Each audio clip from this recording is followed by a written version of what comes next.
우리를 다스려 주옵소서. 강생한 성자여 오셔서 기도를 들으소서. 택하신 백성들 복 내려 주시고 거룩한 마음을 주옵소서. 위로의 주 성령 오셔서 큰 증거 주옵소서. 전능한 주시여 각 사람 마음에서 떠나지 마시고 계십소서. 성삼위일체께 한없는 찬송을 드립니다. 존귀한 주님을 영광 중 배웠고 영원히 모시게 하옵소서. 아멘.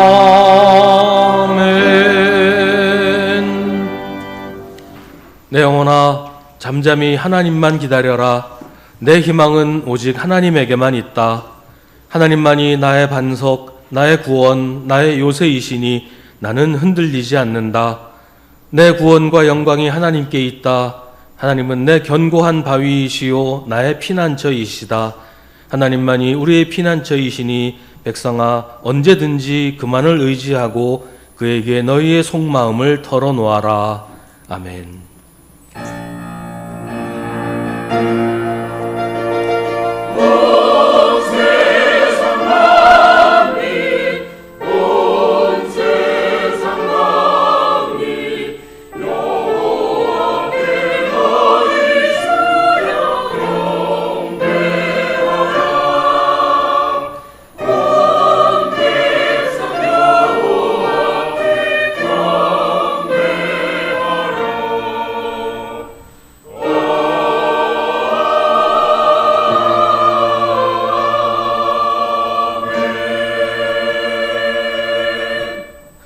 은혜로우신 하나님, 하나님의 말씀의 빛으로 저희들의 모습을 비추어 보니 죄와 허물이 너무나도 큽니다. 추운 날씨를 핑계로 신앙생활을 게을리했던 것을 회개합니다. 뜨겁게 기도하지도 않았고 하나님을 향한 헌신과 주님의 몸인 교회를 위한 봉사도 부족했습니다. 선한 일이 무엇인지 알고 있으면서도 행하지 않는 죄를 범하기도 했습니다. 새해를 시작하면서 세웠던 여러 가지 결심도 하나둘씩 희미해지고 있습니다. 사랑의 하나님, 이 모든 것이 저희의 게으름과 연약함 때문이오니 저희를 불쌍히 여겨주시고 회개하는 저희들의 심령에 성령이 충만하게 하여 주옵소서. 이제 계속해서 우리 각자의 죄를 주님께 고백하고 회개하는 기도를 드립니다.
우리가 아직 죄인이었을 때 그리스도께서 우리를 위하여 죽으셨습니다.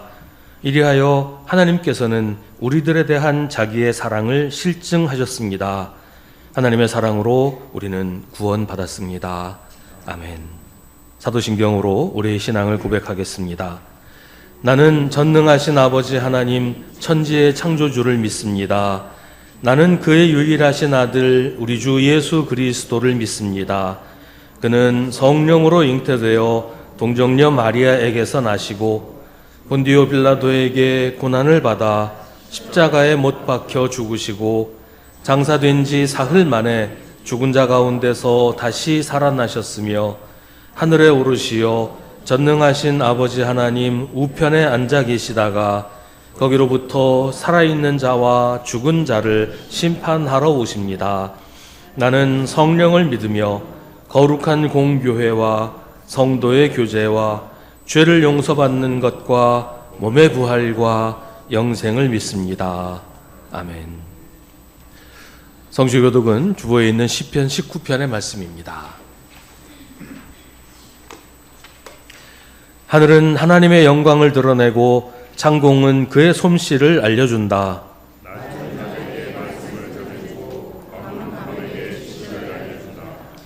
그 이야기, 그 말소리, 비록 아무 소리가 들리지 않아도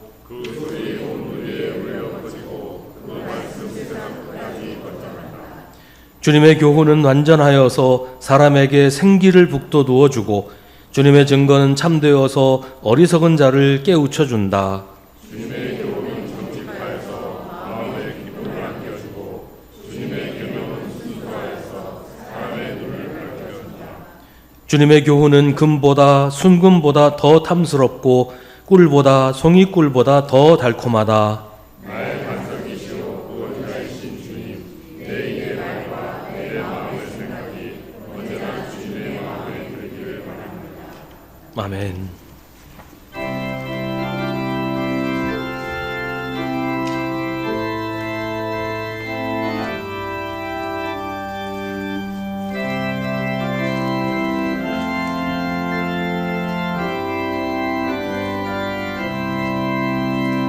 주 예수 크신 사랑 늘 말해주시오. 나 항상 듣던 말씀 또 들려주시오. 접이지 않는 천국 주 예수 계신 곳 나 알기 알아듣게 또 들려주시오.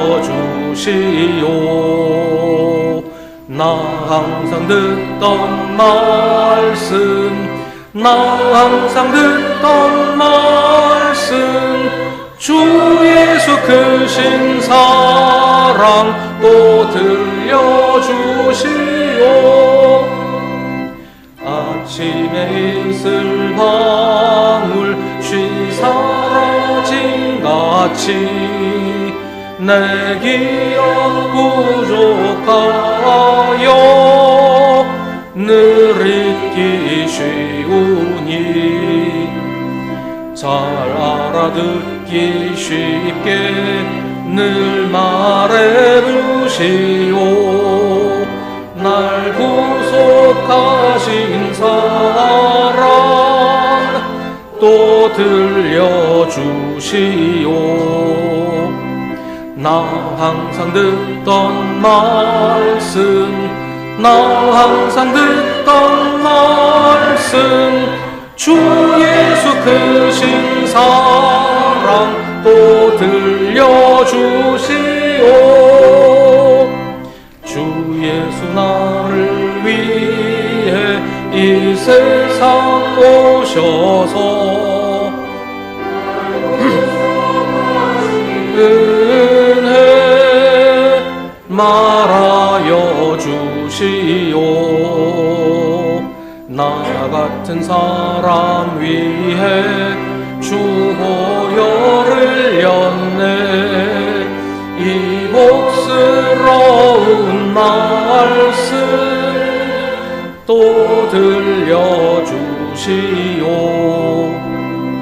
나 항상 듣던 말씀 나 항상 듣던 말씀 주 예수 크신 사랑 또 들려주시오.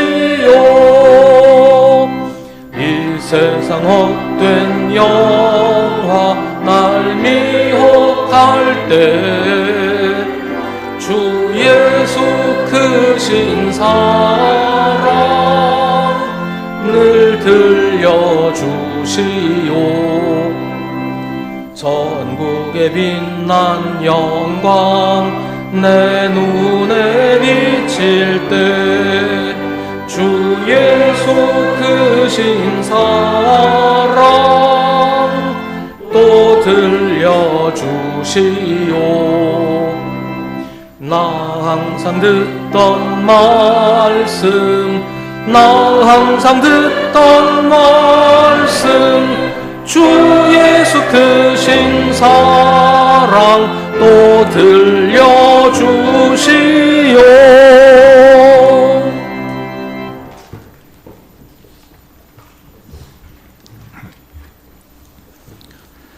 생명의 빛으로 이 땅에 오셔서 저희가 가야 할 올바른 길을 예비하시고 마지막 영생의 길까지 준비하여 주신 주님의 크나큰 은혜에 감사와 찬양을 드립니다. 저희들 지난 한 주일도 주님의 보살핌에 무사히 그리고 승리하는 하루하루 되게 하여 주시고 이렇게 주일 아침 주님의 전에 무릎 꿇게 하시어 저희의 믿음을 되돌아보게 하여 주신 큰 은혜에 진심으로 감사를 드립니다. 새해가 밝은 지가 어제 같은데 벌써 1월의 마지막 주일입니다. 저희들 새해를 맞으며 계획했던 믿음의 다짐들을 잘 이행하고 있는지 다시 한번 돌이켜보게 하시고 부족한 것 깨닫고 채움에 노력하는 믿음의 삶 되게 하소서. 사람이 마음으로 자기의 길을 계획할지라도 그의 걸음을 인도하시는 이는 오로지 여호와이심을 저희가 믿고 저희의 발걸음을 주님께 맡기오니 주여 친히 인도하여 주시옵소서. 주님의 말씀은 내 발의 등이요 내 길의 비침을 믿고 순종하며 항상 말씀 안에 일상이 되는 성도의 삶을 살 수 있게 인도하여 주시옵소서. 은혜가 충만하신 주님, 저희 가정과 교회를 위하여 간구하옵니다. 각 가정마다 주님의 평강과 사랑이 넘치게 하여 주시옵고 모든 가정이 믿음 안에 하나 되게 하옵시며 특히 믿음이 소원해진 가족들을 성령께서 인도하여 주셔서 조속한 시일에 저희와 함께 주님의 전에 같이 머리 조아리는 큰 은혜 베풀어 주시옵소서. 모든 성도가 한마음으로 주님의 복음을 전하며 교회에 맡기신 사명을 온전히 감당하는 공동체가 되게 하여 주시고 성도들 모두가 항시 아름다운 교제와 중보기도로 내 몸같이 서로를 위하고 섬기는 수송교회로 세워주시옵소서. 이제 저희 공동체가 90년이란 긴 시간 많은 어려움 속에서도 오로지 주님에 대한 믿음으로 이 자리에 섰습니다. 90년을 지켜온 이 믿음을 기리고자 여러 프로그램을 마련하고 있사오니 이를 준비하는 이들에게 지혜와 능력을 허락하셔서 어려움 없이 진행케 하여 주시고 성도 모두가 적극적으로 참여하는 모두가 준비하는 90주년 행사가 되게 하여 주시옵소서. 더욱 간구하옵은 마련하는 행사가 90년의 믿음을 기리는 축복된 행사로 치러지면 물론 수송교회 앞으로의 10년을 예비하고 준비하는 뜻있는 시간이 될 수 있도록 주님 인도하여 주시옵소서. 만물을 주관하시는 주님, 이 나라를 위하여 절실히 간구하옵니다.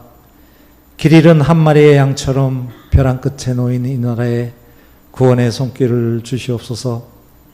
글로벌 패권 경쟁으로 대환경은 점점 더 어려워지는 상황에서 안으로는 전무후무한 양극화 정쟁으로 민주주의의 근간인 대화와 협치는 완전히 실종된 채 국민의 민생은 뒷전으로 자기 진영의 이익만을 추구하는 예상도 못한 온갖 수단과 방법이 동원되며 급기야는 생각조차 하기 싫은 계엄이란 상황까지 만들어 국가를 수렁에 빠뜨린 위정자들을 적이 심판하여 주시고 모든 국민이 지혜와 힘을 모아 이 난국을 슬기롭게 극복할 수 있도록 주여 인도하여 주시옵소서.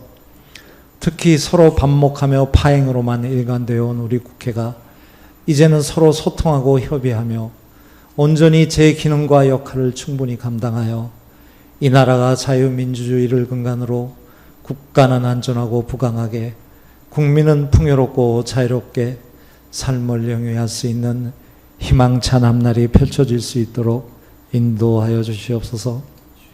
저희들 올 한 해 항상 기도에 힘쓰는 성도로 모든 예배와 모임에 적극적으로 참여하는 교인으로 그리고 주님의 사랑을 주위에 베품에 소홀치 않는 저희들 되게 하여 주시옵소서. 저희가 간구하는 기도를 온전히 응답하여 주시고 세파에 지친 모든 영혼을 위로해 주시는 은혜 가운데 주님을 증거하며 살아가는 저희들 되게 하여 주시옵소서. 이 모든 말씀 부활의 역사로 영생을 증거하여 주신 더없이 높고 위대하신 우리 주 예수 그리스도의 이름 받들어 기도드리옵나이다. 아멘. 하늘에 계신 우리 아버지, 아버지의 이름을 거룩하게 하시며 아버지의 나라가 오게 하시며 아버지의 뜻이 하늘에서와 같이 땅에서도 이루어지게 하소서. 오늘 우리에게 일용할 양식을 주시고 우리가 우리에게 잘못한 사람을 용서하여 준 것 같이 우리 죄를 용서하여 주시고 우리를 시험에 빠지지 않게 하시고 악에서 구하소서. 나라와 권능과 영광이 영원히 아버지의 것입니다. 아멘.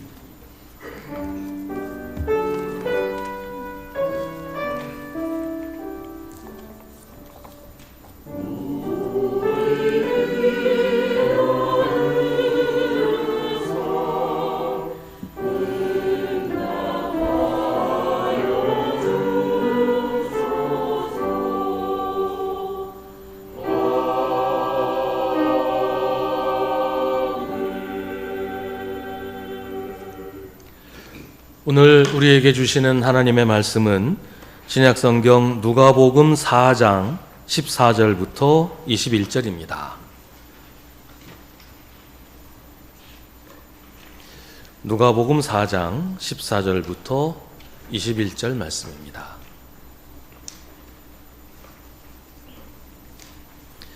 하나님의 말씀을 봉독하겠습니다. 이 말씀을 통해 하나님의 음성을 들으시기 바랍니다. 예수께서 성령의 능력을 입고 갈릴리로 돌아오셨다. 예수의 소문이 사방의 온 지역에 두루 퍼졌다. 그는 유대 사람의 여러 회당에서 가르치셨으며 모든 사람에게서 영광을 받으셨다.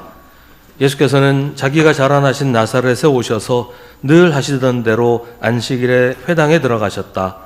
그는 성경을 읽으려고 일어서서 예언자 이사야의 두루마리를 건네받아서 그것을 펴시어 이런 말씀이 있는 데를 찾으셨다. 주님의 영이 내게 내리셨다. 주님께서 내게 기름을 부으셔서 가난한 사람에게 기쁜 소식을 전하게 하셨다. 주님께서 나를 보내셔서 포로된 사람들에게 해방을 선포하고 눈먼 사람들에게 눈뜸을 선포하고 억눌린 사람들을 풀어주고 주님의 은혜의 해를 선포하게 하셨다. 예수께서 두루마리를 말아서 시중드는 사람에게 되돌려 주시고 앉으셨다. 회당에 있는 모든 사람의 눈은 예수께로 쏠렸다. 예수께서 그들에게 말씀하셨다. 이 성경 말씀이 너희가 듣는 가운데서 오늘 이루어졌다. 아멘. 이것은 하나님의 말씀입니다.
며칠 전에 미국 트럼프 대통령 취임식이 있었습니다.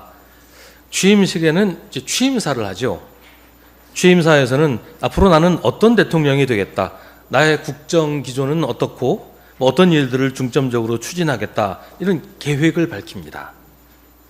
이번 대통령 취임사에서 트럼프는 미국의 황금 시대를 다시 열겠다는 포부를 밝혔다고 합니다. 미국의 정치, 경제, 외교 등 모든 분야에서 국가 이익을 최우선으로 하겠다는 것이지요. 오늘 우리가 읽은 말씀은 예수님의 메시아 취임사라고도 부릅니다. 예수님이 누구신지, 앞으로 어떤 일을 하려고 하시는지를 밝히는 말씀이라는 것이에요. 이 말씀을 보면 하나님께서 예수 그리스도를 세상에 보내신 목적, 예수님이 그리스도로서 세상에서 하실 일들을 알 수 있습니다. 그러니까 예수님이 세상에서 하셨던 일들, 복음서에 기록된 말씀과 사건들이 왜, 어떤 목적으로 그렇게 하셨는가를 알 수가 있습니다. 그런 관점에서 읽어야 그 의미를 우리가 알 수가 있다는 것입니다. 14절은 예수님이 성령의 능력을 입고 갈릴리로 돌아오셨다고 합니다. 이 말씀 앞에 있었던 사건들은 예수님이 세례 요한에게 세례를 받으시고 광야에서 악마에게 시험 받으신 일입니다. 그 일들 후에 예수께서 다시 예수님의 고향인 갈릴리로 오셨는데 그냥 오신 것이 아니라 성령의 능력을 입고 오셨다고 합니다. 예수님이 세례 받으실 때 성령이 임하신 것은 우리가 잘 알고 있는 일인데, 특히 우리가 주목할 것은 예수님이 광야에서 시험 당하신 후에 성령의 능력을 입게 되었다는 거예요. 광야에 있는 것도, 악마에게 시험을 당하는 것도 결코 즐거운 일은 아닙니다. 누구나 피하고 싶은 일이고 두렵고 힘든 경험이에요. 그런데 그런 고난을 겪은 후에 예수님은 성령의 능력을 입게 되었습니다. 예수님이 광야에 가신 것도, 거기서 악마에게 시험을 받으신 것도 성령에 이끌려서 된 일이라고 성경은 말합니다. 특히 마가복음에서는 이 부분을 성령께서 억지로 광야로 쫓아내신, 억지로 광야로 몰고 가신 것이라고 묘사를 합니다. 예수님에게 광야 생활이 필요했으니까 하나님께서 그렇게 하셨다는 거예요. 흔히 하는 말이지만 우리는 고난을 통해서 하나님의 능력을 경험합니다. 고난이 아니고서는 경험하지 못할 하나님의 능력을 고난 가운데서 경험합니다. 그뿐만 아니라 고난을 겪으면서 성령의 능력을 간직하게 됩니다. 예수님이 성령의 능력을 입었다라는 표현은 마치 옷을 입듯이 성령의 능력을 입었다라는 거예요. 옷을 입으면 그 옷이 몸에 달라붙잖아요. 그처럼 성령께서 나와 딱 붙어 계신다. 그래서 성령의 능력이 나를 보호하시고 인도하신다라는 얘기예요. 고난을 겪어본 사람은 두려움이 무엇인지도 알게 되지만 두려움을 이기는 용기도 가지게 됩니다. 광야에서 악마에게 시험 받으신 예수님은 고난과 두려움이 무엇인지를 아십니다. 그래서 우리의 아픔과 우리의 염려, 우리의 두려움을 누구보다 잘 아십니다. 그리고 그 고난을 통해 성령의 능력을 옷처럼 입게 된다는 사실을 우리에게 보여주십니다. 예수님만이 아니라 우리도 그렇게 된다는 것을 알려주시는 겁니다. 우리가 광야와 고난에서 실패하는 이유는 그런 것들 때문에 우리가 분노하고 좌절하기 때문이에요. 그래서 하나님을 떠나게 되고 하나님을 버리게 되는 것, 그게 광야와 고난에서 실패하는 이유가 되는 것이죠. 예수님이 자신을 광야로 몰아가신 하나님을 원망했다면 어쩌면 예수님도 광야에서 실패하셨을지 몰라요. 그러나 예수님은 광야에서 악마의 시험을 이겨내셨습니다. 끝까지 하나님을 신뢰하고 의지했기 때문입니다. 지금 고난 중에 있는 분들, 지금 두려워하고 있는 분들은 이 말씀을 꼭 기억하십시오. 때로는 성령께서 우리에게 고난을 피하기도 하시지만 때로는 성령께서 우리를 고난 가운데로 몰고 가시기도 한다는 거예요. 거기서 우리와 함께 계시면서 고난을 견디게 하시고 이기게 하신 후에는 우리가 성령의 능력을 옷처럼 입고 살아가게 하십니다. 그래서 우리가 힘들고 아파하는 사람들, 두려워하는 사람들의 마음을 헤아리게 되고 그들을 위로할 수 있게 하십니다. 고난의 신비는 함께 고난당하는 사람들이 하나가 되게 한다는 거예요. 그래서 우리가 예수님과 하나 되고 함께 아파하는 사람들과 하나 될 수 있습니다. 예수님께서 성령의 능력을 입고 갈릴리로 돌아오시자 예수님의 소문이 온 지역에 두루 퍼졌습니다. 왜냐하면 예수님께서 유대 사람의 여러 회당에서 가르치셨으며 모든 사람에게 영광을 받으셨기 때문입니다. 예수님이 영광을 받으셨다는 것은 예수님 때문에 하나님이 영광을 받으셨다는 말이에요. 그런데 여기서 굳이 이런 식으로 표현한 것은 예수님 자신이 하나님이신 하나님의 아들이시기 때문입니다. 누가복음이 예수님 자신에게 능력이 있는 게 아니라 성령의 능력을 입으셨다고 밝히는 것은 예수님이 사람이 되셨다는 것을 부각시키는 것이고, 여기서 예수님이 영광을 받으셨다는 것은 예수님이 하나님의 아들이시라는 점을 부각시키려는 것이다 라고 이해할 수 있습니다. 그렇게 예수님은 온 갈릴리 지역에서 유명해지셨고 사람들에게 존경을 받게 되셨습니다.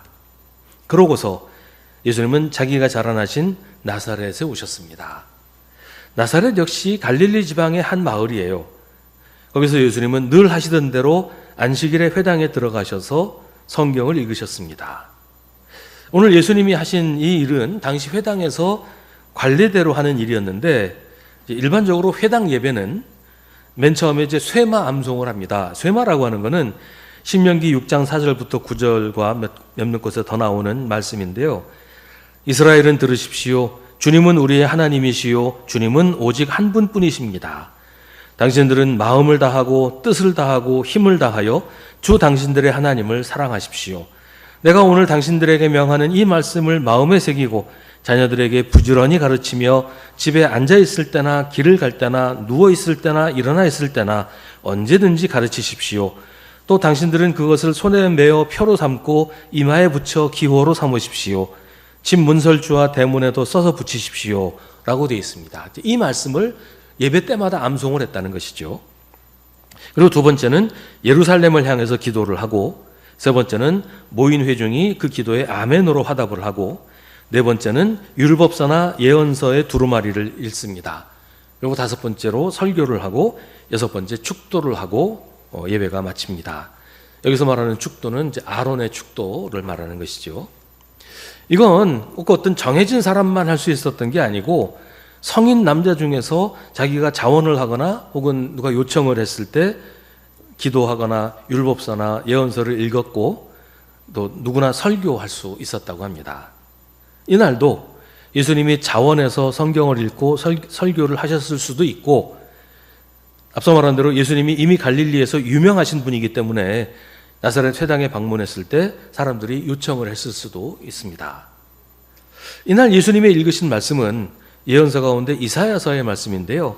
이사야서 61장 1절과 2절의 말씀을 그리스어로 번역한 70인 역으로 읽으셨습니다. 이사야서의 본문은 주님께서 나에게 기름을 부으시니 주 하나님의 영이 나에게 임하셨다. 주님께서 나를 보내셔서 가난한 사람들에게 기쁜 소식을 전하고 상한 마음을 싸매어주고 포로에게 자유를 선포하고 갇힌 사람에게 석방을 선언하고 주님의 은혜의 해와 우리 하나님의 보복의 날을 선언하고 모든 슬퍼하는 사람들을 위로하게 하셨다라고 되어 있습니다. 이사야서에는 주님의 은혜의 해와 우리 하나님의 보복의 날을 선언한다고 되어 있는데, 누가의 본문에서는 하나님의 보복의 날이라는 부분은 이제 생략을 하고 있습니다. 이 말씀이 예수님의 메시아 취임사입니다. 하나님이 예수 그리스도를 세상에 보내신 목적이 바로 이것이고, 예수님이 세상에서 하시는 일들이 바로 이런 일들을 이루기 위한 것이다 라는 얘기예요. 주님의 영이 내게 내리셨다는 말씀이나 주님께서 내게 기름을 부으셨다는 말씀은 이 일을 예수님 마음대로 하는 것이 아니고 하나님이 하라고 명하신 것이고, 이 일을 위해서 하나님께서 예수님을 그리스도로 임명하셨다는 말이에요. 그리스도라는 말 자체가 기름 부음을 받은 사람이라는 뜻입니다. 하나님이 그리스도이신 예수님에게 맡긴 사명은 가난한 사람들에게 기쁜 소식을 전하게 하시고, 포로된 사람들에게 해방을 선포하고, 눈먼 사람들에게 눈뜸을 선포하고 억눌린 사람들을 풀어주고 주님의 은혜의 해를 선포하는 것입니다. 근데 이 내용은, 여기서 말하는 이런 사람들은 당시 이스라엘 백성들의 상태를 말하는 거예요. 로마의 식민지로 고난 가운데 허덕이던 이스라엘 백성들, 마치 모세의 시대에 이집트의 학장에 신음하던 이스라엘 백성들과도 같은 모습입니다. 하나님께서 모세를 보내셔서 이스라엘을 이집트에서 해방시키셨던 것과 같이 예수 그리스도를 보내셔서 고통받는 하나님의 백성들을 구원하신다는 것입니다. 출애굽 시대나 예수님 시대에는 이게 이스라엘 백성들을 가리키는 말이었어요. 근데 오늘 우리 시대에 이것은 누구를 가리키는 말일까요? 그냥 문자 그대로 이해하면 여기 있는 말씀 다 그냥 다 해석이 되는 걸까요? 가난한 사람은 그냥 돈이 없는 사람을 가리키는 것일까요? 그러면 돈이 얼마나 있으면 가난하지 않은 것일까요? 지금 우리 시대에 그리스도께서 가난한 사람에게 기쁜 소식을 전하신다고 하면 누구한테 무슨 말씀을 하실까요? 가난한 사람에게 기쁜 소식은 더 이상 가난하지 않게 되는 것일 텐데, 그러면 예수님이 오셔서 가난한 사람 돈 많이 벌어서 부자 되게 해주신다는 말일까요? 마태복음에는 마음이 가난한 사람에게 복이 있다고 하시면서 하늘나라가 그들의 것이라고 하십니다. 그러면 가난한 사람에게 기쁜 소식이란 죽어서 천국 간다는 말일까요? 우리 시대의 가난한 사람은 누구일까요? 가난은 결국 결핍이겠지요. 뭔가 부족한 게 있으니까 가난하다 그러는 거잖아요. 부족하다는 것은 만족하지 못한다는 얘기일 테고, 그렇게 보면 결국 우리 시대의 가난한 사람은 물질적으로 부족해서 곤궁한 사람과 함께 끝없는 욕망에 사로잡혀서 만족하지 못하는 사람들을 가리키는 말도 될 수 있다는 겁니다.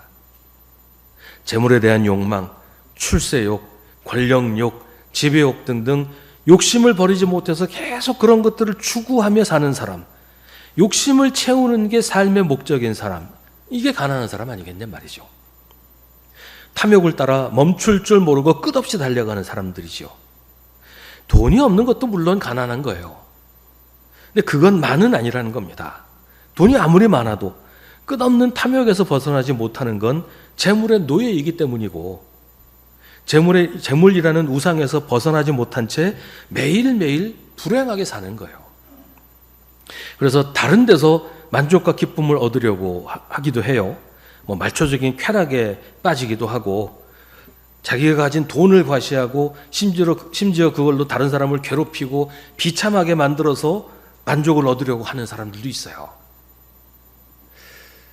근데 그런다고 행복해질까요?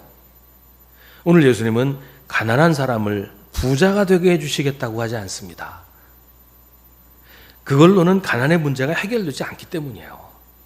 그 대신 예수님은 가난한 사람에게 기쁜 소식을 전해주신다고 합니다. 더 이상 재물 때문에 비참해지지 않게 하신다는 거예요. 욕망에 사로잡혀 노예로 사는 사람에게 기쁜 소식이란 그 욕망에서 해방되는 것이잖아요. 그래서 이제는 재물을 많이 가지는 게 복이 아니고, 그게 삶의 목적이 아니고, 하나님을 경외하는 것이 가장 기쁘고 복된 일이라는 사실을 깨닫게 해주신다는 겁니다. 그래서 이제는 돈을 더 많이 가지는 게 기쁨이 아니라 하나님이 내게 주신 재물을 하나님이 기뻐하시는 일에 아름답게 사용하게 되는 거예요. 그게 탐욕에서 벗어나는 것이고 재물에서 해방되는 겁니다. 그래서 내가 가진 재물을 가지고 가난한 사람들을 그 수렁에서 건져주면 나도 가난에서 벗어나고 물질적으로 가난한 사람도 가난에서 벗어나는 이런 역사가 이루어질 수 있다는 것이죠. 포로는 사로잡힌 사람입니다. 지금도 전쟁에서 포로가 된 사람들 많이 있지만 그런 포로가 아니더라도 포로된 사람은 많아요. 무엇인가 마음을 빼앗겨서 벗어나지 못하는 사람도 있어요. 뭔가에 집착해서 그걸 포기하지 못하는 것도 포로된 것과 다를 게 없잖아요. 어떤 사람에게 굴종해서 그의 지배에 복종하는 것도 포로된 것입니다. 개인적인 영역에서는 가스라이팅 당한 사람들이 그런 것이고, 사회적으로는 그런 식으로 어떤 이념이라든지 또 어떤 사람한테 마음과 생각을 다 조종당하는 사람들도 있어요. 때로는 염려와 두려움에 사로잡히기도 하고 때로는 분노와 증오의 마음을 빼앗기고 거기서 벗어나지 못하는 사람들도 있어요. 벗어나야 한다는 걸 알지만 그러지 못하고 있는 상태, 그게 포로된 거 아니에요. 예수님은 그렇게 포로된 사람들에게 해방을 선포하신다고 합니다. 그런 집착과 복종에서 벗어나서 진리이신 예수님께 나오면 자유롭게 된다는 거예요. 우리를 해방시켜 주시려고 그리스도께서 세상에 오셨습니다. 우리가 집착에서 벗어나기 힘든 이유는 그걸 포기하면 지금까지 자기가 살아온 삶이 부정되는 것 같다고 생각하기 때문이에요. 내가 이게 진리고 이게 제일이고 나는 이걸 위해 산다고 해왔는데 이게 다 헛된 것이라는 것을 자기가 인정하게 되면 난 지금까지 헛살아왔다. 나는 진짜 아무것도 아니다. 자기 자신을 부정하게 되기 때문에 그게 두려워서 포기를 못하는 건데, 그래서 예수님은 우리를 다시 태어나게 하십니다.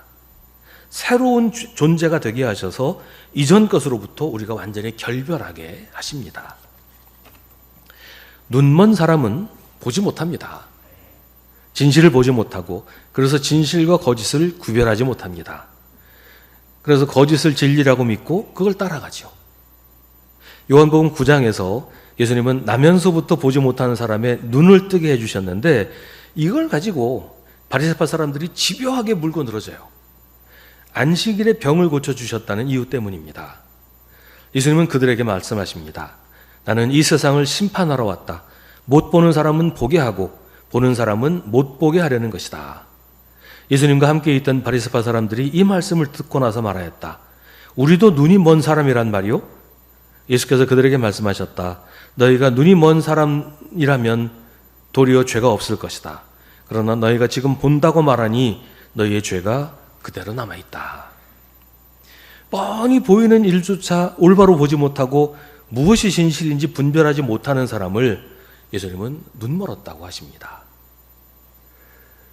그리고 그런 사람들이 눈을 뜨게 해주시려고 예수님이 오셨다라는 거예요.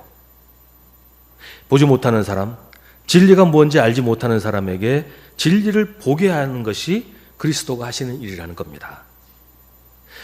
사람이 눈을 뜨고도 보지 못하는 이유가 뭐겠어요? 뭔가 나의 눈을 가리고 있기 때문 아니겠어요? 마치 색안경을 끼고 있는 것처럼 내 눈을 뭔가 가리고 있기 때문에 올바로 보지 못하는 거예요. 나의 욕심과 나의 편견과 나의 경험과 나의 지식과 이런 것들이 나의 눈을 가리고 있기 때문에 올바로 보지 못하는 거예요. 그러면서도 나는 보고 있어. 나는 똑바로 잘 보고 있어. 내가 보는 게 진짜야. 내가 진실을 알고 있고 내가 누구보다 잘 알고 있어 라고 생각하는 사람들은 보지 못하는 사람이라는 거예요. 지금 그렇게 생각하는 사람이 있다면 다시 한번 예수님이 이 말씀을 깊이 묵상해야 합니다. 예수님이 나의 눈을 뜨게 해주시려고 세상에 오셨다는 것을 우리가 마음으로 깨달아야 우리가 바르게 볼 수 있게 됩니다. 그리스도가 하시는 일은 억눌린 사람들을 풀어주시는 것입니다. 우리 시대에 억눌린 사람은 누구일까요? 무엇에 억눌리고 있을까요? 많은 사람들이 위축되고 눈치 보고 겁먹고 있습니다. 왜 그럴까요? 어떤 힘이나 어떤 세력에 억눌리는 사람도 많이 있겠죠. 그런데 우리 시대에 참 많은 사람들이 억눌리고 있는 것은 염려와 불안 아니겠어요? 걱정하고 두려움 때문에 억눌리고 갇혀 있는 거예요. 지금 나를 가장 답답하게 만드는 게 뭔지 한번 생각을 해보세요. 내가 무엇 때문에 위축되고 무엇에 매여 있나요? 재물이든 건강이든 사업이든 직장이든 자녀의 문제든 무엇이든 내가 염려하고 불안해하는 일들이 나를 억압하고 짓누르고 있어요. 예수 그리스도는 우리를 억누르는 모든 것에서 우리를 풀어주시려고 세상에 오셨습니다. 그래서 성경은 줄곧 염려하지 말라, 두려워하지 말라고 말씀하십니다. 너희가 회당과 통치자와 권력자 앞에 끌려갈 때 어떻게 대답하고 무엇을 대답할까, 또 무슨 말을 할까 하고 염려하지 말아라. 너희가 말해야 할 것을 바로 그 시각에 성령께서 가르쳐 주실 것이다. 그러므로 너희는 무엇을 먹을까 무엇을 마실까 하고 찾지 말고 염려하지 말아라. 이런 것은 다 이방 사람들이 추구하는 것이다. 너희 아버지께서는 이런 것이 너희에게 필요하다는 것을 아신다. 아무것도 염려하지 말고 모든 일을 오직 기도와 간구로 하고 여러분이 바라는 것을 감사하는 마음으로 하나님께 아뢰십시오. 그리하면 사람의 헤아림을 뛰어넘는 하나님의 평화가 여러분의 마음과 생각을 그리스도 예수 안에서 지켜줄 것입니다. 그래서 우리는 담대하게 이렇게 말합니다. 주님께서는 나를 도우시는 분이시니 내게는 두려움이 없다. 누가 감히 내게 손댈 수 있으랴. 그리스도께서 세상에 오셔서 하신 모든 일들은 19절 말씀처럼 주님의 은혜의 해를 선포하는 것이었습니다. 주님의 은혜의 해라고 하는 것은 구약에 나오는 희년을 말하는데요. 이 희년이라고 하는 것은 50년마다 나라 전체를 초기화하는 거예요. 여러분, 초기화라는 날 있죠. 뭐 기계 같은 거 사서 여러 가지로 설정을 하잖아요. 컴퓨터도 그렇고 설정을 하는데 이게 설정하다가 뭔가 엉키고 그러면 초기화를 시킵니다. 그러면 공장에서 처음에 만들어낸 그 상태로 되돌아가요. 희년이 바로 그런 겁니다. 50년마다 모든 것을 하나님이 주신 맨 처음 상태로 회복하는 거예요. 예수님이 오셔서 하신 일이 그 일이라는 겁니다. 땅도 신분도 모두 하나님이 주신 원래의 상태로 되돌리는 것이 희년이고, 그 앞서 말했던 예수님이 오셔서 하시는 모든 일들이 바로 희년을 이루는 일이라는 얘기예요. 우리에게 희년은 하나님이 원래 우리에게 주신 모습과 상태를 회복하는 것입니다. 마치 엄마 품속에서 아무 걱정이나 염려 없이 사는 어린아이처럼 하나님의 자녀로 하나님의 품 안에서 아무 걱정하지 않고 복되게 살아가던 모습을 되찾는 것입니다. 예수 그리스도는 우리를 그렇게 만드시려고 세상에 오셨습니다. 우리가 예수를 믿고 하나님의 말씀대로 살아가면 그렇게 될 것입니다. 하나님이 우리의 아버지가 되셔서 우리를 지키시고 돌보시고 우리를 억누르고 사로잡고 있는 모든 것들로부터 우리를 해방시켜 자유롭게 하십니다. 그게 그리스도께서 세상에 오신 목적입니다. 하나님이 우리에게 그리스도를 보내신 이유입니다. 예수님은 이 말씀들을 마치시고 이 성경 말씀이 너희가 듣는 가운데서 오늘 이루어졌다고 하십니다. 이 모든 일들은 우리가 세상에서의 삶을 마치고 하늘나라에 가서 이루어지는 일이 아니라는 거예요. 우리가 예수를 그리스도로 믿고 섬기면 이 일이 오늘 우리에게 이루어진다는 말씀입니다. 하나님이 우리 아버지가 되셔서 우리를 지키시고 돌보십니다. 가난한 사람은 기쁜 소식을 듣게 되고 포로된 사람들이 해방되며 눈먼 사람들이 눈을 뜨고 억눌린 사람들이 풀려날 것입니다. 우리가 그리스도 예수님을 우리 삶에 영접하고 예수님의 인도하심을 따라 살면 하나님이 우리를 모든 구속과 억압에서 해방하시고 구원하시는 주님의 은혜의 해가 우리 삶에서 이루어질 것입니다. 기도하겠습니다. 오늘 우리에게 주신 하나님의 말씀을 깊이 묵상하십시오. 이 말씀을 통해 지금 우리에게 말씀하시는 하나님의 음성을 들으십시오.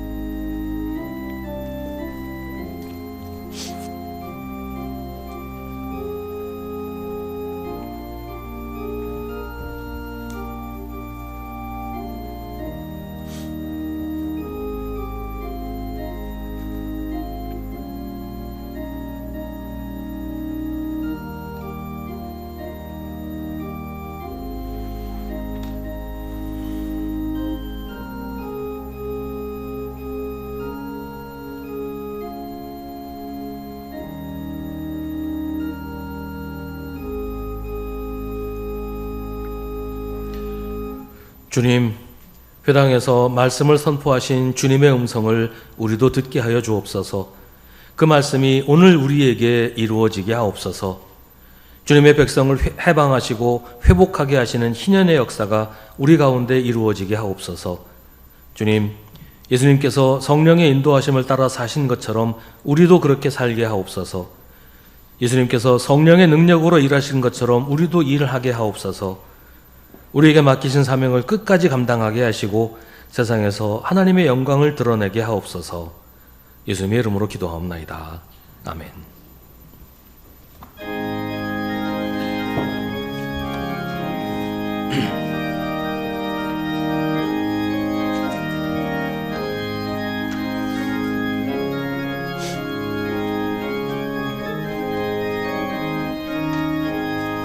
이 눈에 아무 증거 아니 되어도 믿음만을 가지고서 늘 걸으며 이 귀에 아무 소리 아니 들려도 하나님의 약속 위에 서리라.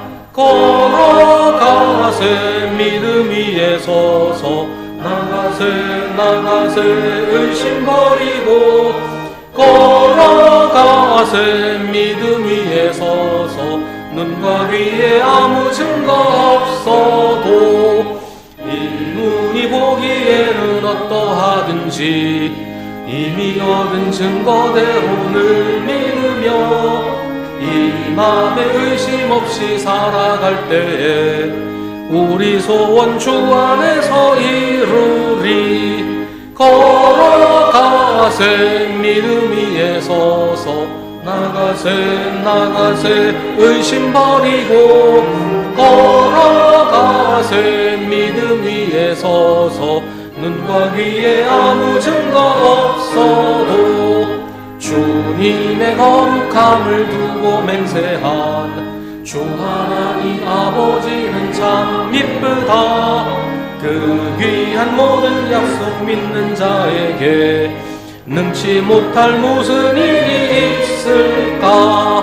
걸어가세 믿음 위에 서서 나가세 의심 버리고 걸어가세 믿음 위에 서서 눈과 귀에 아무 증거 없어도.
모든 것이 주께로부터 왔으니 이 예물을 주께 바치나이다.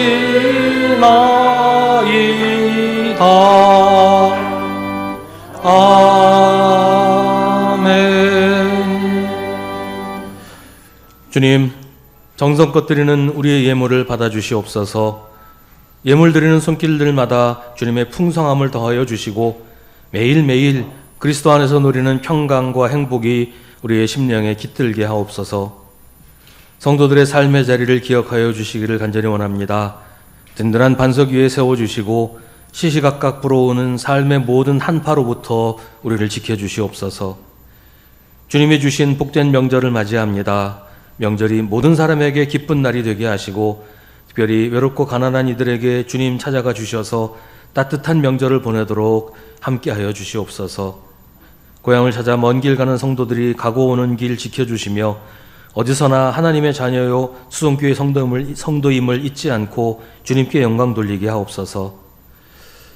아직 겨울이 물러가지 않은 이때에 추위를 견디며 살아가는 이웃들에게 주님의 따뜻한 온기가 전해지게 하시고 그로 인하여 저들의 마음도 주님을 향하게 하여 주옵소서. 우리의 모든 기도 제목을 아시는 주님, 우리 마음의 고민과 소원을 다 아시는 주님, 우리가 입을 열어 기도하기도 전에 우리에게 응답할 준비를 하고 계시는 주님께 우리가 정말로 간절한 마음으로 기도하게 하시고 의심하지 말며 주님께서 응답하시는 그 모습을 믿음의 눈으로 기다리며 바라보게 하여 주시옵소서. 한 주간 저희의 삶을 주장하여 주시기를 원하옵고 예수님의 이름으로 기도하옵나이다. 아멘.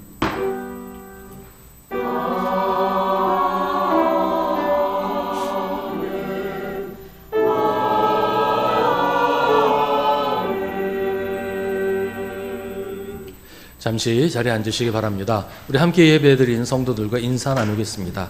주님의 이름으로 문안하시고 인사하십시다. 우리 매일 저녁 9시에 교회를 위해서 기도하실 때 이번 한 주간은 2025년 교회의 모든 부서가 부응하도록 기도해 주시기 바랍니다. 2월 성경 읽기표가 나왔습니다. 지금 이제 2달째 접어드는데 성경 읽기 우리 모든 성도들이 참여해서 1년에 성경 한 번씩은 모두 읽을 수 있도록 참여하시기 바랍니다. 2024년 성경 일독하신 분은 오늘까지 성경 읽기표를 내시거나 저에게 알려주시기 바랍니다. 설을 맞아 모두 즐거운 명절 보내시고 먼 길 다녀오시는 분들 모두 안전하시기를 바랍니다. 예배 후에 교구별 모임을 합니다. 1시 30분부터는 당회실에서 1월 정기당회를 모입니다. 2월 2일 다음 주 주일 오후 성경 공부 후에 2월 정기 재직회를 모입니다. 이번 주 수요기도회는 설 연휴 관계로 모이지 않습니다. 가정에서 가정예배로 드리시기 바랍니다. 우리 창립 90주년 맞아서 전교인 성경 쓰기 릴레이를 하고 있는데 입구 게시판에 표가 붙어 있는데 아직도 빈칸이 많이 남아 있어요. 우리 빈자리가 없도록 모두 참여하시기를 바랍니다. 안내석에 90주년 성경 쓰기를 위한 공책이 있습니다. 참여하시는 분들은 이용하시기 바랍니다. 성경 쓰기는 3월 말까지 완성해달라는 요청이 있습니다.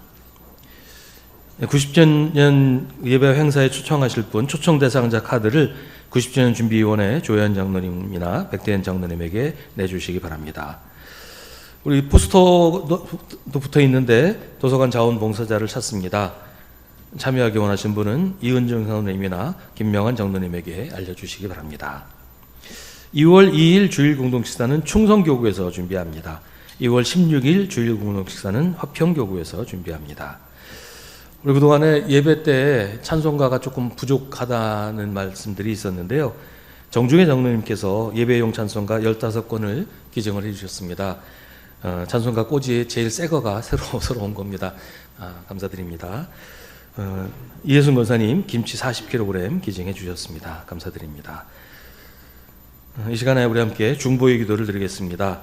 오늘은 설 명절이 모두에게 복되고 즐거운 시간이 되도록 특히 먼 길을 오가는 모든 분들 평안하고 안전하게 잘 다녀올 수 있도록 함께 기도하겠습니다.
모두 자리에서 일어나시기 바랍니다.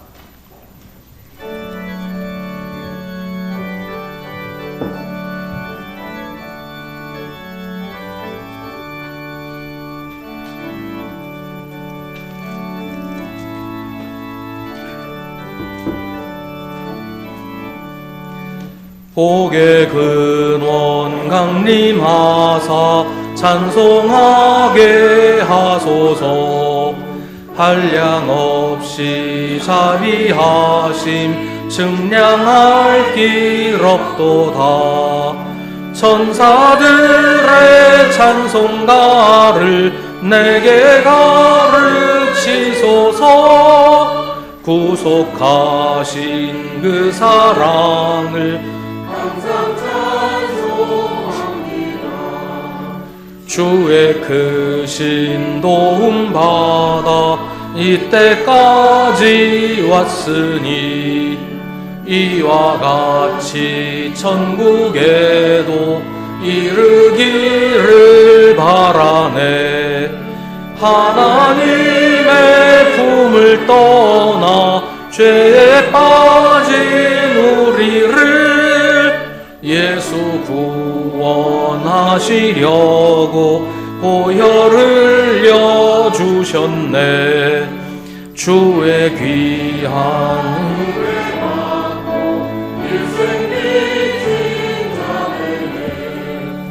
주의 은혜 사슬 되사 나를 주께 매소서.